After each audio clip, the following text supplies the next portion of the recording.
Rahman Rahim. Non-Muslims ask me what's this mean. Before I tell them I practice my deen, worship one Lord, believe in the unseen.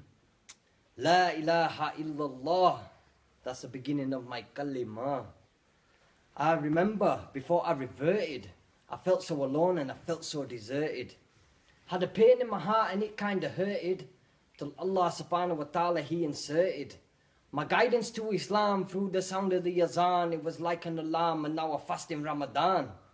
So if you knew how I was back in the day, you'd say, no way, this guy wouldn't pray. But alhamdulillah, I came a long way, and if it wasn't for Islam, then I would have been astray. Now I get people who laugh and say that I'm daft, but what they don't realize is I'm on the straight path. And they haven't felt the feeling when you're praying on a saf. Plus, I don't want to earn the anger of Allah's wrath. To follow the sunnah and the teachings of the Prophet is the only way to heaven, and I haven't forgot it. I try my best for my deen, and inshallah I won't stop it. But mention Islam to a brother and he changes the topic. He's more like, MC Chippy in the back of my car. I reply, astaghfirullah, brother, that's guna. Living my old life won't get you far. The only way forward is to worship Allah. Because Islam is the way and the only way.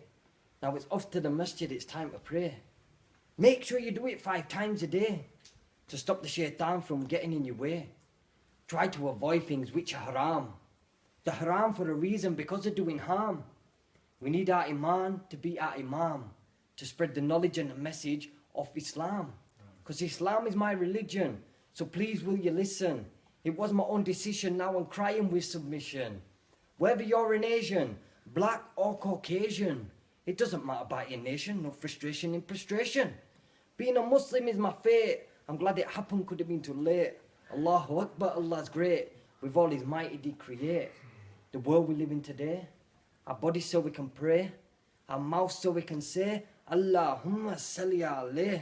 Because Muhammad sallallahu alayhi wasallam at 40 received prophethood. His own neighbours used to disrespect him, throw stones and lumps of mud. He still had a smile on his face, but covered head to toe in blood. He used to give dawah through character, like a true Muslim should. And these sisters walk around like they're doing the right thing, with big scarves on their head looking like something asleep in, wearing tight clothes to make them look thin. But what they don't realize is they're committing sin. They may feel I'm being mean, but this ain't part of deen. But what is part of deen? It's Sirat al-Mustaqim. We've got sisters smoking shisha and brothers smoking the reefer.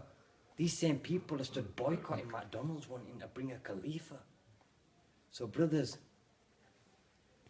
just appreciate what you have in life. And remember Allah. La ilaha illallah Muhammad Rasulullah. Jazakallah khair.